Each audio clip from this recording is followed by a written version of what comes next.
नमस्कार, बहुत स्वागत है आप सभी का। देख रहे हैं आप स्वराज एक्सप्रेस और खास प्रोग्राम जनता मांगे जवाब। आपके साथ मैं हूं संयम जैन।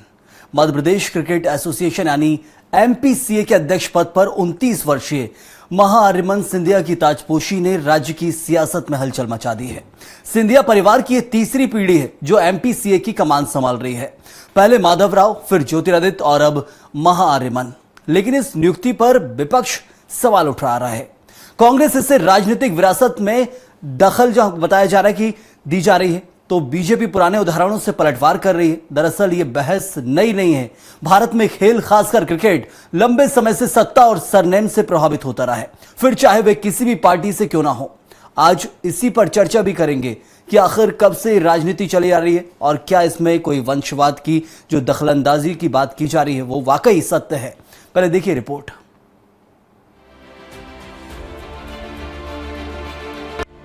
मध्य प्रदेश की सियासी फिजा में इस वक्त एक नया नाम चर्चा में है, महान आर्यमन सिंधिया। नाम नया हो सकता है लेकिन सरनेम जाना पहचाना है। 29 साल की उम्र में महान आर्यमन सिंधिया मध्य प्रदेश क्रिकेट एसोसिएशन यानी एमपीसीए के नए अध्यक्ष बना दिए गए हैं और बस यहीं से खेल शुरू हो गया है, जिसमें क्रिकेट कम और राजनीति ज्यादा है। महान आर्यमन सिंधिया माधवराव सिंधिया के पोते और ज्योतिरादित्य सिंधिया के पुत्र हैं। दोनों ही पूर्ववर्ती पीढ़ियां एमपीसीए की कमान संभाल चुकी हैं। अब महान आर्यमन सिंधिया भी उसी पद पर विराजमान हो गए हैं। ऐसे में सवाल उठना स्वाभाविक है। लिहाजा कांग्रेस ने इस नियुक्ति पर तीखा सवाल उठाया है। पूर्व मंत्री मुकेश नायक का कहना है कि जिस व्यक्ति का क्रिकेट से दूर दूर तक कोई लेना देना नहीं, वह क्रिकेट एसोसिएशन का अध्यक्ष कैसे बन सकता है। लिहाजा सिंधिया जी के बेटे को एमपीसीए का अध्यक्ष बनने का कोई अधिकार नहीं है। एक तो शाह जी के बेटे और सिंधिया जी के बेटे कभी गिल्ली डंडा नहीं खेला। अगर 2 बॉल खेल ले किसी बॉलर की तो मैं जानूं। खेल संगठनों पर राजनीतिक कब्जा कोई नई बात नहीं है। खासतौर पर देश में क्रिकेट जैसे लोकप्रिय खेल में राजनीतिक दखलंदाजी की लिस्ट लंबी है। ऐसे में कांग्रेस का सवाल महज साधारण सवाल बनकर रह जाता है, खासतौर पर जब बीजेपी इस पर बाउंसर फेंक कर जवाब दे रही है। कांग्रेस हर बात पर आपत्ति करती है। एक युवा आगे बढ़ रहा है तो इसमें खुशी होनी चाहिए। ये कोई राजनीतिक मंच नहीं है। वो क्रिकेट कंट्रोल बोर्ड के मध्य प्रदेश के अध्यक्ष बने हैं और वो विधा जिसमें वो काम कर रहे हैं। उन्होंने मध्य प्रदेश में प्रीमियर लीग शुरू कराया। गांव-गांव के बच्चों को, कस्बों के बच्चों को वो प्रमोट कर रहे हैं। जो लोग कह रहे हैं कि जिन्हें गुल्ली डंडा खेलना नहीं आता है तो क्या वो उनके साथ खेलें। और अगर ज्योतिरादित्य सिंधिया का बेटा आर्यमन, महाआर्यमन उस क्रिकेट के मैदान में उतरता है तो वो उनकी अनुवांशिक परंपरा में आ गया है। माधवराव खुद क्रिकेटर थे। खेल संघों में राजनीतिक नियुक्तियों का इतिहास खंगाला जाए तो सुरेश कलमाड़ी, राजीव शुक्ला, माधवराव सिंधिया और खुद ज्योतिरादित्य सिंधिया कांग्रेस में रहते हुए खेल संगठनों के अध्यक्ष बन चुके हैं। ऐसे में खेल संघों में होने वाली नियुक्तियां ये बताती हैं कि भारत में खेल सिर्फ मैदान पर नहीं खेला जाता, वह सत्ता, विरासत और राजनीति की विसात पर भी चलता है। हो सकता है कि महान आर्यमन सिंधिया आगे चलकर खेल के लिए कुछ अच्छा करें, लेकिन उससे पहले सियासत के मैदान में तेरे मेरे का खेल खेला जाने लगा है। Bureau report, Swaraj express. तो क्रिकेट की पिच पर सियासत की गुगली, यही आज मुद्दा है और आप देखिए कैसे जो बयानबाजियां हो रही हैं। चलिए इस पर चर्चा भी करेंगे। हमारे साथ मौजूद हैं कुछ खास मेहमान। घनश्याम पिरोनिया जो कि पूर्व विधायक हैं, बीजेपी से मौजूद हैं। डॉक्टर विक्रम चौधरी, कांग्रेस प्रवक्ता मौजूद हैं और बहुत जल्दी वरिष्ठ पत्रकार भी हमारे साथ जुड़ेंगे। लेकिन चर्चा की शुरुआत सबसे पहले घनश्याम जी, एक तरफ बीजेपी जो कह रही है, विश्वास सारंग का बयान आया, ये कहना है कि एक बच्चा यदि आगे आ रहा है तो उसे पीछे धकेलने का काम कांग्रेस कर रही है। बच्चे और भी आगे आना चाहते हैं, लेकिन सिर्फ जो आरोप लगाए जाते हैं सबसे महत्वपूर्ण यही है कि बीजेपी के जो सत्यनारायण नेता हैं वो भी यही कह रहे हैं कि उनकी परंपरा में आ गया है कि क्रिकेट से शुरुआत की जाती है, राजनीति से भी शुरुआत होती है, लेकिन परंपरा को ही तो तोड़ने की बात की गई थी लोकतंत्र में। ये क्यों एक जैसा दिख रहा है? तीनों नामों में एक जैसी चीजें झलक रही हैं। महाआर्यमन सिंधिया हो, ज्योतिरादित्य सिंधिया हो या फिर माधवराव सिंधिया हो, दूसरों को भी आगे बढ़ने देना चाहिए था। संयम जी, देखिए, कुल मिलाकर के कांग्रेस को हर चीज में राजनीति करने का ये भाव रहता है। और अच्छा देखने की दृष्टि नहीं है, इसलिए वो इस प्रकार का भाव ढूंढते हैं और कहीं ना कहीं आपत्ति करना, कहीं ना कहीं विरोध करना, कहीं ना कोई कमी निकालना, ये भाव उनका रहा है। और इसलिए वो जो कहावत है कि बुरा जो देखन में चला, बुरा न मिलिया कोई, और जो तन खोजा अपना सो मुझसे बुरा न कोई, ये इनको अपने अपने गिरेबान में खुद झांकने की आवश्यकता है। दूसरी बात, अभी आपने कहा कि आदरणीय मंत्री हमारे विश्वास सारंग जी ने कहा, वो उन्होंने युवा कहा है उनको, और युवाओं में क्रिकेट ये बड़ा लोकप्रिय खेल है। तीसरा, आदरणीय ज्योतिरादित्य सिंधिया जी हों या स्वर्गीय कैलाशवासी महाराज माधवराव सिंधिया जी हों, ये भी सब खेल को समर्पित रहे और खास तौर पर क्रिकेट को समर्पित रहे।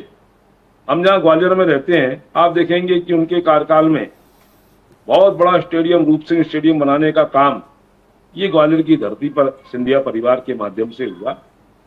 और कहीं ना कहीं खेल प्रतिभाओं को प्रोत्साहन करना, आगे बढ़ाना, ये भाव हमेशा रहा। और जैसा आदरणीय सत्यनारायण सत्तन जी ने भी कहा कि सिंधिया परिवार के आनुवांशिकी गुण हैं ये खेलों को प्रोत्साहन देना।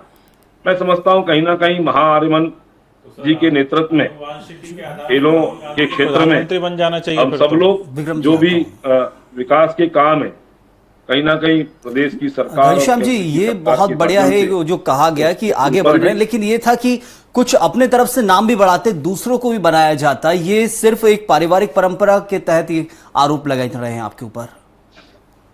नहीं, देखिए, मैंने कहा ना कि इनको बुरा देखने की आदत है। अब आप देखेंगे कि पहले जगदाले साहब भी उसके अध्यक्ष रहे। नहीं, हमारे मैं जिस दैनिक भास्कर अखबार में कार्यरत था, वहां के हमारे वरिष्ठ पत्रकार आदरणीय अभिलाष जी खांडेकर जी, वो उसके अध्यक्ष रहे। के भार्गव जी उसके अध्यक्ष रहे। नहीं, अध्यक्ष बहुत सारे रहे, बिल्कुल बदलाव होता रहा, लेकिन ये एक परिवार में टीम बन गए, इसलिए थोड़ा सा हाईलाइट हो रहा है और इसलिए सवाल उठ रहे हैं। घनश्याम जी, लौटेंगे आपके पास। विक्रम चौधरी जी, आरोप सीधे तौर पर लगाए गए, क्या ये शुरुआत की बात समझें कि इस वक्त जो शुरुआत हो रहा है उसको लेकर आपत्ति की जा रही है, दूसरों को मौका नहीं मिला, इसको लेकर आपत्ति थी?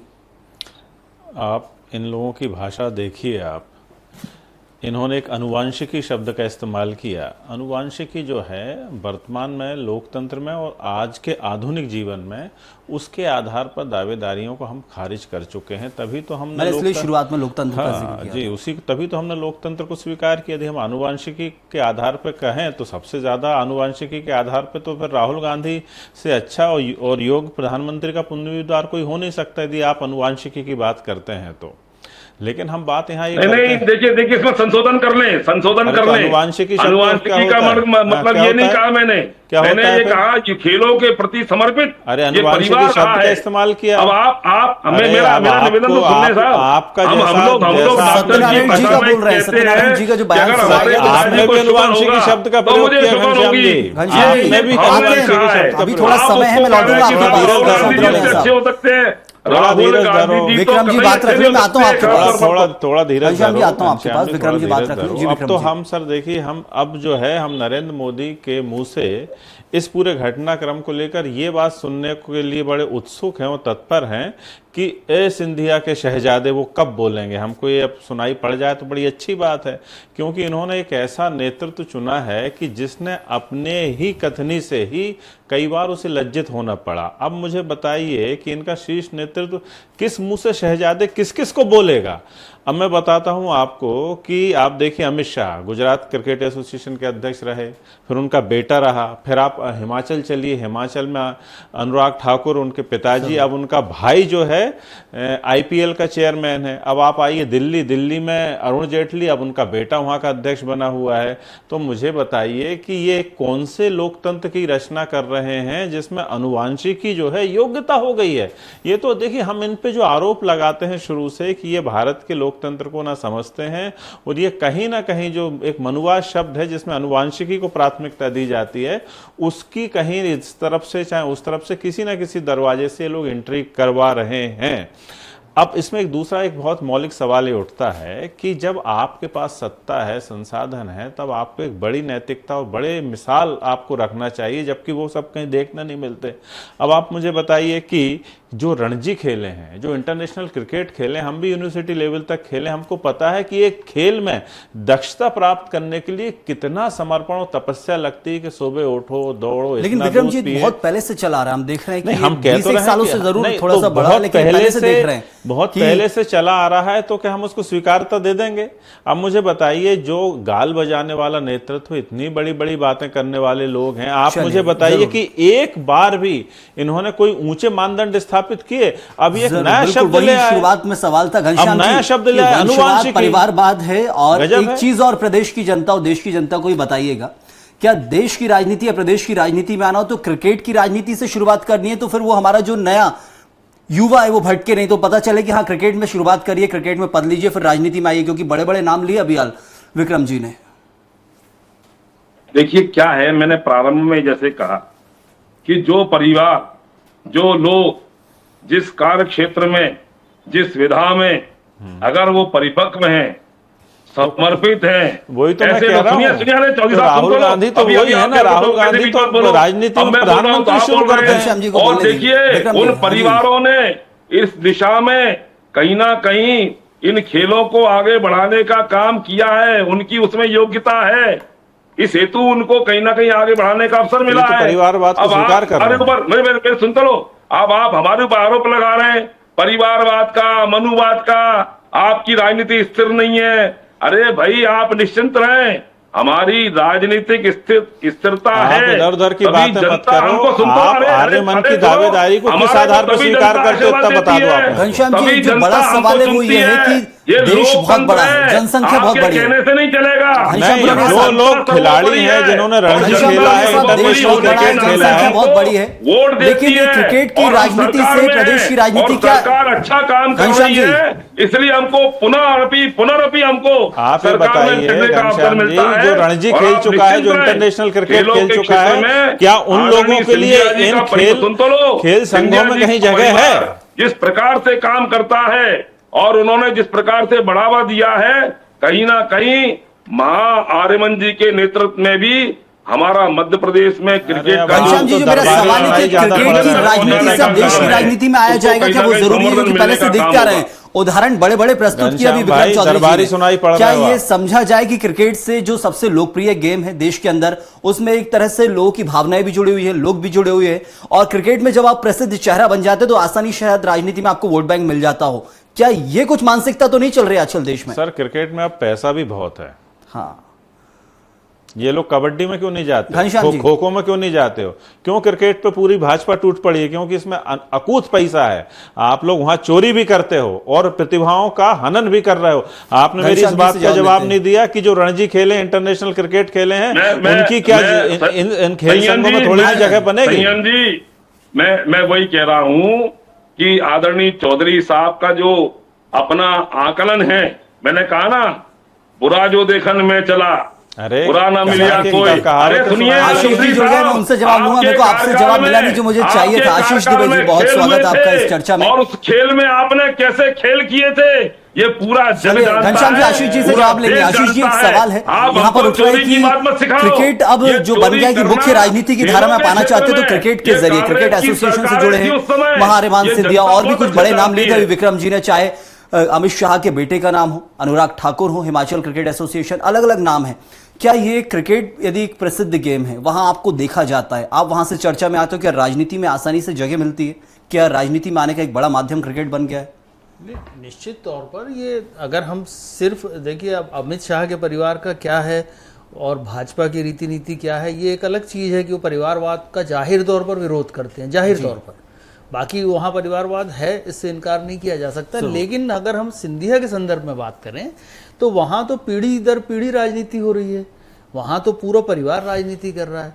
तो इसको एक माना जा सकता है कि चूंकि भाजपा में परिवारवाद को लेकर कुछ तरह के विचार हैं या कुछ तरह के प्रतिबंध हैं, कुछ लोगों के लिए प्रतिबंध हैं, तो हो सकता है या ऐसा देखा भी जा सकता है कि इस जरिए जो सिंधिया के बेटे हैं उनका इस जरिए प्रवेश कराया गया। अगर यही बात दूसरी होती कि सिंधिया यदि कांग्रेस में ही होते जी, तो इस तरह की एंट्री की भी जरूरत नहीं होती। वो क्योंकि कांग्रेस का नजरिया परिवारवाद को लेकर साफ है कि उनको इस चीज से गुरेज नहीं है, लेकिन चूंकि बीजेपी ने एक लाइन खींच रखी है तो हम इसको मान सकते हैं कि बल्कि मैं तो ये समझता हूं कि जो उनके बेटे हैं आर्यमन जो हैं, मुझे लगता है कि राजनीति में थोड़े लेट हो गए हैं। वो तो पहले आ सकते थे, एंट्री मार दी थी, लेकिन अब जो स्थितियां हैं उनके साथ, उनके पिता के साथ, तो वहां पर वो खुलकर अपनी राय या खुलकर अपनी मंशा जो है वो उनको जाहिर करने में, उसको लागू कराने में दिक्कत होगी। थोड़ी टाइम भी लगेगा क्योंकि नीति जो अभी लकीर खींची है उसको धीरे धीरे क्रॉस करा जा रहा है, धीरे धीरे क्रॉस करेगा। लेकिन खेल संघों को लेकर जो बात है वो बात बिल्कुल सही है कि खिलाड़ी या पुराने खिलाड़ी या पुराने इस तरह के इस फील्ड से सक्रिय रूप से जुड़े हुए लोग यदि इसको चलाएंगे, सींचेंगे, तो ज़्यादा अच्छी एक नर्सरी, एक ज़्यादा अच्छी प्रतिभा तैयार हो सकती है। बिल्कुल। घनश्याम जी, 2011-12 का जो याद है इतिहास सबकी, वहां पर ज्योतिरादित्य सिंधिया के सामने कैलाश विजयवर्गीय खड़े हो गए थे। अब तो एक ही पार्टी में, तो वो भी खड़े नहीं हुए और निष्पक्ष तरीके से महारेमान को जहां वॉकओवर मिल गया है।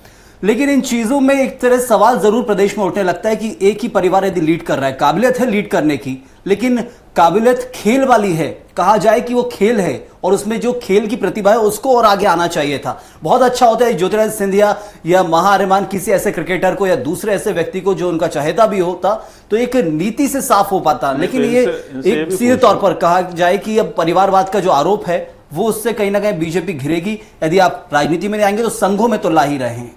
नहीं घनश्याम जी, ये बता दो कि उन्होंने गिल्ली डंडा के अलावा कुछ खेला है कभी? क्रिकेट खेली महारेमन में आपने के राजा में? मेरे से पूछा है आपने, चौधरी साहब से पूछा। जी आपसे पूछ रहे हैं साहब, सरकार चौधरी साहब को बीच में नहीं आना चाहिए, जब बोले तब आप बोले। सवाल मैं निवेदन ये करता हूँ कि देखिए, जैसे आदरणीय दुबे जी ने कहा कि सिंधिया जी का जो परिवार है ये वर्षों से, दादी से लेकर के उनके पिताजी और स्वयं सिंधिया जी और आज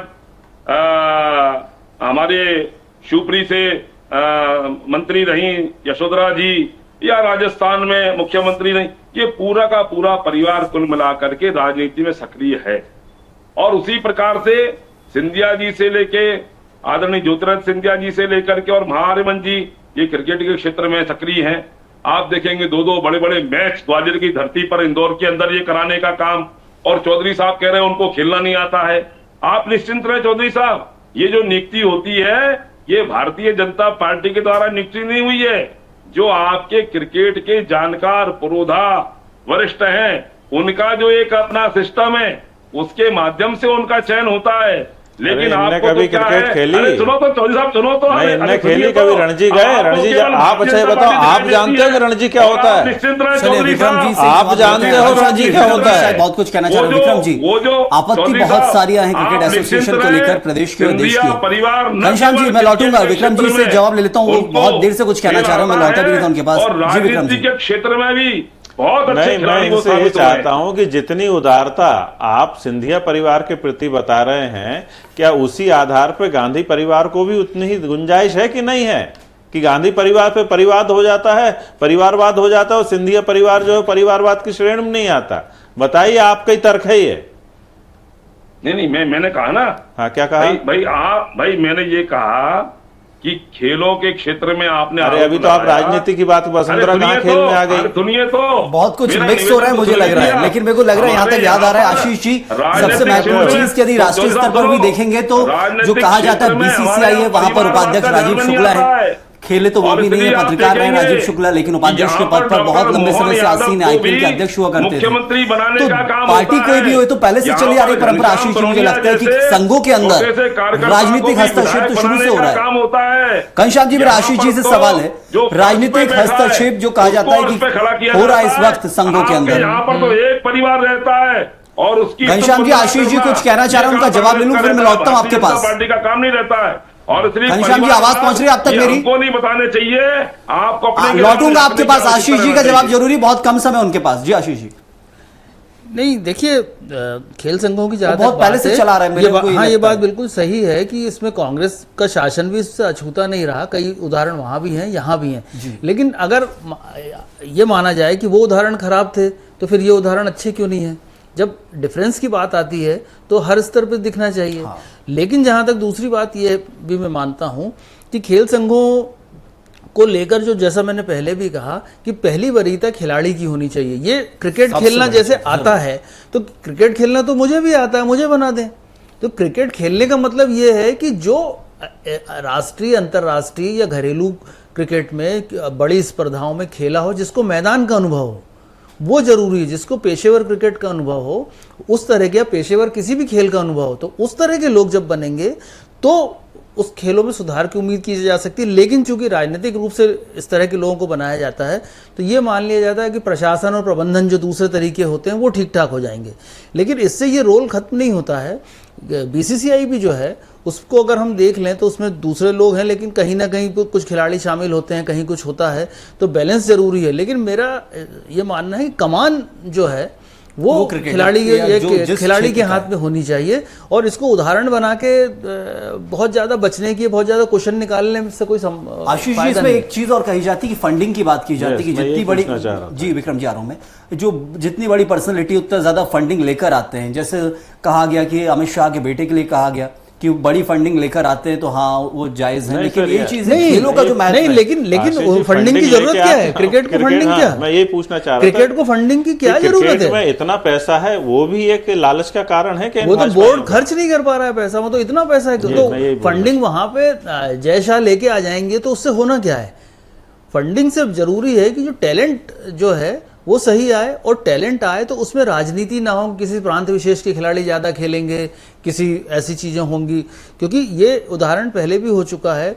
बहुत पहले अगर मैं आप बोलूँ 80 के दशक की एक बात है, तब एक टिप्पणी की गई थी कि भारतीय क्रिकेट में मुंबई की टीम खेलती है, उसमें 9 खिलाड़ी मुंबई के होते थे। इसको आज भी तो कारण नहीं चल सकता महाराष्ट्र को लेकर। हाँ, नहीं, चीजें बदलनी चाहिए। मुझे ये लगता है कि इसमें फंडिंग की जरूरत नहीं है। फंडिंग की जरूरत, अगर वो इतने कैपेबल लोग हैं फंडिंग के लिए, तो वो हॉकी में चले जाएं, फुटबॉल में चले जाएं, उसको भी उभार दें, वहां पर उनकी उपयोगिता और ज्यादा निखारी जा सकती है। और कहा जाए कि परीक्षा की घड़ी वहां मिलेगी, यहाँ तो वैसे ही सब पसंद पैसा बरस रहा है। घनश्याम जी, सिर्फ आरोप जो अब तक निकल कर आया वो यही है बीजेपी के ऊपर कि यदि कांग्रेस करती आई थी परिवारवाद की बात, तो फिर बीजेपी तो इससे परहेज करे कम से कम, क्योंकि आपकी तो ये नीति रही है, उसी नीति पर आपको चलना चाहिए, और उस पर फिर आरोप लगेंगे तो स्वीकार करना होगा।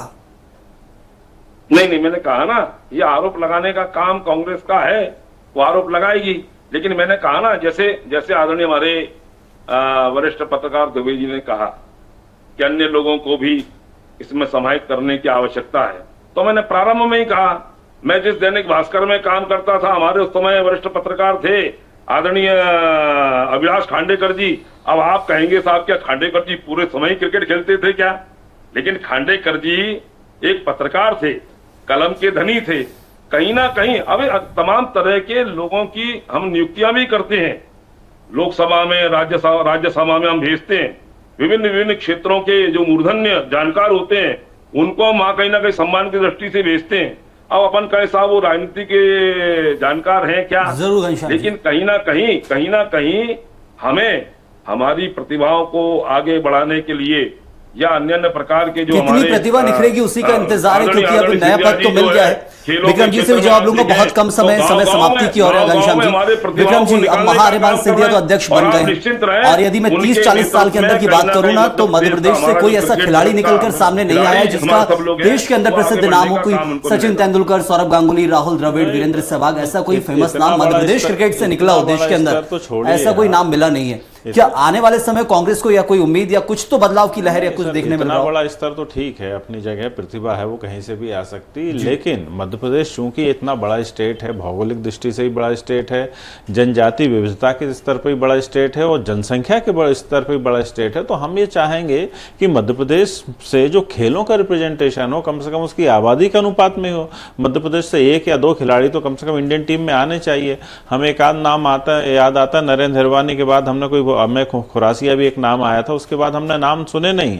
लेकिन जब ऐसे खेलों को राजनीति बहुत का गिने अखाड़ा, चुने। हाँ, नमन बहुत- ओझा का थोड़ा सा उठा था नाम, हाँ, फिर वो 1-2 मैच के बाद हाँ, दब गया। अच्छा, ये रसूखदार लोग जो हैं ये खेल को कहीं ना कहीं ज्यादा प्रभावित इसलिए करते हैं क्योंकि इनका जो ओरिएंटेशन होता है, देखिए जो पॉलिटिकल आदमी उसका ओरिएंटेशन होगा ऑब्लिगेशन की तरफ, वो कहीं ना कहीं उन्हीं लोगों को उपकृत करेगा जो उसको प्रिय रहेंगे, आशीष जी, क्योंकि कुछ वो कहना चाहेंगे? खेल की परंपरा से नहीं आते हैं वो। जी जी जी नहीं, मैं बिल्कुल ये समझ रहा हूँ सारी चीज़ें, लेकिन मेरे एक दूसरी बात मेरे मन में आ रही है कि जैसे आर्यमन सिंधिया अगर अध्यक्ष बने हैं तो उनका अपना विजन क्या है, फिर ये भी सामने आना चाहिए। लेकिन कहीं ऐसा तो नहीं है कि चूंकि ज्योतिराज सिंधिया वो एक व्यक्ति 2 पद और वो क्या क्या सिद्धांत हैं, तो उसकी वजह से माना तो यही जाएगा कि ज्योतिराज सिंधिया का भी उसमें डायरेक्शन होगा उस पूरे बोर्ड में। तो अब इस सब के बावजूद चलिए 2 बड़े हैवीवेट्स आ गए, कैलाश विजयवर्गीय का भी बहुत इंटरेस्ट वहां पे रहा है क्रिकेट में, बहुत एक तूफानी चुनाव भी हमने देखा है कुछ साल पहले। तो ये सब चीजें हम अब अगर ये सब चीज हो चुकी है तो फिर इन्हें साल भर में 1.5 साल में कुछ ऐसा एक रिजल्ट देना चाहिए हटके तो कि होना जिससे चाहिए। ये सारी चीजों थोड़ी कमजोर हो जाएं और ये मान लिया जाए कि ये चीजों चलिए, भर खेल सिर्फ प्रेमियों को स्टेडियम कितना- बनाना भर ये बहुत बड़ी बात नहीं है, खेल टैलेंट को कितना लाना कुछ देखने मिलेगा वो सबसे बड़ी चीज है, क्योंकि 5-7 साल से तो आईपीएल के जो मैचेस इंदौर को मिल जाते थे वो भी मिलना बंद हो गए। अब क्या इस सीजन से शुरुआत होगी, क्योंकि खेल प्रेमी बहुत है मध्य प्रदेश के अंदर, जैसे देश में होते हैं, संघ भी है, लीड भी किया जाता है, लेकिन उस स्तर पर मध्य प्रदेश का नाम राष्ट्रीय स्तर पर खेल में नहीं आता है जैसे आना चाहिए, कि यहाँ का कोई खिलाड़ी उभरा हो या यहाँ के स्टेडियम पे आईपीएल के मैचेस, क्योंकि आईपीएल को ही बहुत पसंद किया जाए। तो बहुत सारी चीजें, क्या बदलाव देखने मिलेगा, इंतजार ही करना पड़ेगा। मैं बहुत शुक्रिया अदा करूंगा घनश्याम जी आपका, विक्रम जी आपका भी बहुत बहुत धन्यवाद, साथ ही आशीष जी आप जुड़े, आपका भी बहुत बहुत शुक्रिया इस चर्चा में। इस वक्त के लिए फिलहाल इतना ही, आप बने रहिए स्वराज एक्सप्रेस के साथ।